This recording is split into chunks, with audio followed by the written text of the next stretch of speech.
क्या भारतीय जनता पार्टी की राजनीति मंदिरों के ही इर्द गिर्द रहेगी? क्या भारतीय जनता पार्टी मंदिरों का शिलान्यास करके, मंदिरों का उद्घाटन करके दोस्तों लोकसभा 2024 का चुनाव जीतना चाहती है? दोस्तों, राम मंदिर की प्राण प्रतिष्ठा की गई तो उस वक्त कांग्रेस पार्टी के नेता राहुल गांधी जी ने भारत जोड़ो न्याय यात्रा निकाली थी। बट दोस्तों, उत्तर प्रदेश के संबल में प्रधानमंत्री नरेंद्र मोदी जी कल्की धाम पहुंचकर शिलान्यास कर रहे हैं दोस्तों, और उन्होंने शिलान्यास के दौरान स्टेटमेंट दिया है कि कई ऐसे अच्छे काम हैं जो हमारे लिए छोड़ दिए गए हैं और आप लोगों की आशीर्वाद बनी रही तो आगे भी और जितने अच्छे काम है उसको हम करेंगे। क्या दोस्तों, प्रधानमंत्री अपने देश की बढ़ती हुई बेरोजगारी और महंगाई को लेकर कोई भी आवाज नहीं उठाएंगे? दोस्तों क्या मंदिरों के ही इर्द गिर्द रह के भारतीय जनता पार्टी लोकसभा 2024 का चुनाव जीतना चाहती है? दोस्तों, प्रधानमंत्री नरेंद्र मोदी जी का वह स्टेटमेंट सुने जो कल्की धाम में शिलान्यास के दौरान दे रहे हैं। दोस्तों, मैं सभी देशवासियों को और विश्व के सभी श्रद्धालुओं को शुभकामनाएं देता हूं। अभी आचार्य जी कह रहे थे कि 18 साल की प्रतीक्षा के बाद आज ये अवसर आया है।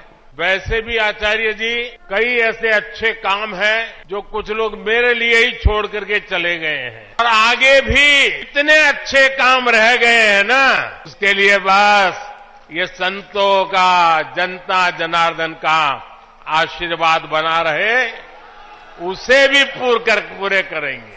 दोस्तों, उत्तर प्रदेश की संबल में जो कल्की धाम में शिलान्यास प्रधानमंत्री नरेंद्र मोदी जी ने किया है, इसकी अध्यक्षता आचार्य प्रमोद कृष्णम कर रहे हैं। ये वही आचार्य प्रमोद कृष्णम है दोस्तों जो कुछ दिन पहले कांग्रेस पार्टी में थे, उस वक्त पानी पी पीकर भारतीय जनता पार्टी को कोसने का काम कर रहे थे। दोस्तों, आज आचार्य प्रमोद कृष्णम भारतीय जनता पार्टी में शामिल हो गए तो इनका हृदय परिवर्तन हो गया और उसके बाद से दोस्तों भारतीय जनता पार्टी की नेताओं की तारीफ करते हुए आचार्य प्रमोद कृष्णम नहीं थक रहे हैं, जो कि कांग्रेस पार्टी में जब शामिल थे दोस्तों कई बार सनातन धर्म पर टिप्पणी भी कर चुके थे और टिप्पणी करने वाले का समर्थन भी आचार्य प्रमोद कृष्णम कर रहे थे। बट दोस्तों, आज आचार्य प्रमोद कृष्णम कैसे हृदय परिवर्तन हुआ और सनातन धर्म और भारतीय जनता पार्टी की तारीफ करते हुए नहीं थक रहे हैं। दोस्तों, संबल में उनका स्टेटमेंट सुनिए।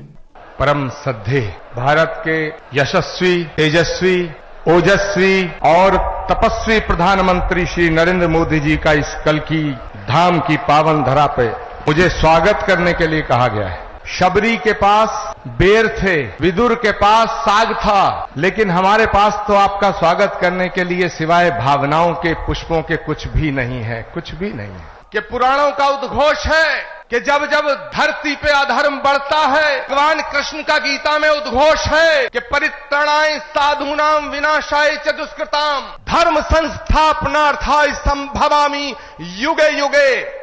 आचार्य प्रमोद कृष्णम का हृदय परिवर्तन हुआ और वह आज सनातन की बात कर रहे हैं। बट दोस्तों, आपकी याद दिला दे कि जब यह कांग्रेस पार्टी में शामिल हुआ करते थे तो कई बार सनातन पे टिप्पणी हुई थी तो उसका समर्थन भी आचार्य प्रमोद कृष्णम किए थे। और उसकी तो बात छोड़िए कि आचार्य प्रमोद कृष्णम एक विशेष वर्ग की वोटर को रिझाने के लिए एक विशेष वर्ग की जो नारे होती है उसको लगाया था। एक विशेष वर्ग के जो धर्म के लोग होते हैं उसको रिझाने के लिए क्या कुछ आचार्य प्रमोद कृष्णम कर रहे थे दोस्तों, उनका भी वीडियो आप अपने स्क्रीन पर सुनिए कि क्या से क्या आचार्य प्रमोद कृष्णम हो गए। यह वीडियो तब का है जब वो कांग्रेस पार्टी में शामिल थे। दोस्तों, नबी के बिन नजारों का नजारा हो नहीं सकता, मुझे अपना कहो चाहे मुझे तुम गैर कह देना, नहीं है जो मोहम्मद का हमारा हो नहीं सकता। नारा तकबीर,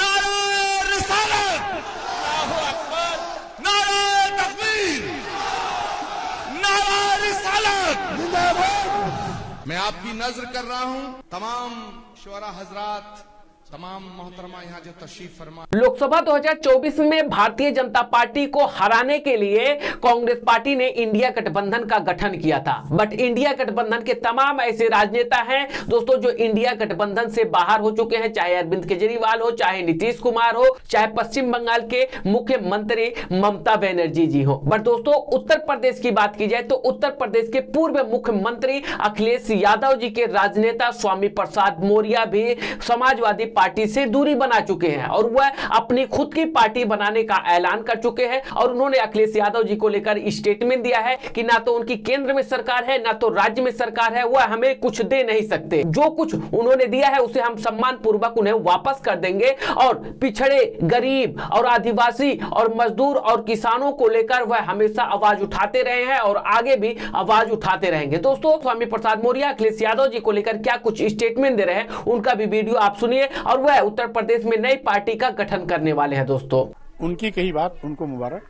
ये सब जानते हैं कि वो सरकार में नहीं है, न उनकी सरकार केंद्र में है न प्रदेश में है, कुछ देने की हैसियत में भी नहीं है। और जो भी दिए हैं ससम्मान में वापस भी कर दूंगा, क्योंकि मेरे लिए पद माने नहीं रखता, मेरे लिए विचार माने रखता है। दलितों, आदिवासियों, पिछड़ों और देश की महिलाओं, गरीबों, मजलूमों, मजदूरों, किसानों मेरी सर्वोच्च प्राथमिकता है। उस पर जब भी कुठाराघात होगा मैं पलटवार जरूर करूंगा, करता भी रहा हूँ, आगे भी करता रहूंगा। इसलिए अखिलेश जी की कही हुई बात उनको मुबारक। हमने सब कुछ अपने कार्यकर्ताओं पर छोड़ दिया है, जो भी उनका निर्णय होगा वही मेरा निर्णय होगा। पश्चिम बंगाल कई बार हिंदुओं के त्योहारों को लेकर और हिंदुओं को लेकर सुर्खियों में रही है, जो कि एक बार फिर पश्चिम बंगाल हिंदुओं को लेकर सुर्खियों में है। दोस्तों, संदेश खाली से जिस तरीके से खबर निकल कर आ रही है कि इस वक्त शेख शहनवाज फरार चल रहा है और शेख शहनवाज पे यही आरोप है दोस्तों कि हिंदू महिलाओं के साथ यौन शोषण कर रहा था। आपको सरकारी सुविधा का लाभ उठाना है तो पहले शेख शहनवाज के ऑफिस में जाके, टीएमसी के ऑफिस में जाके आपको टीएमसी के राजनेता शहनवाज से को खुश करना पड़ता था,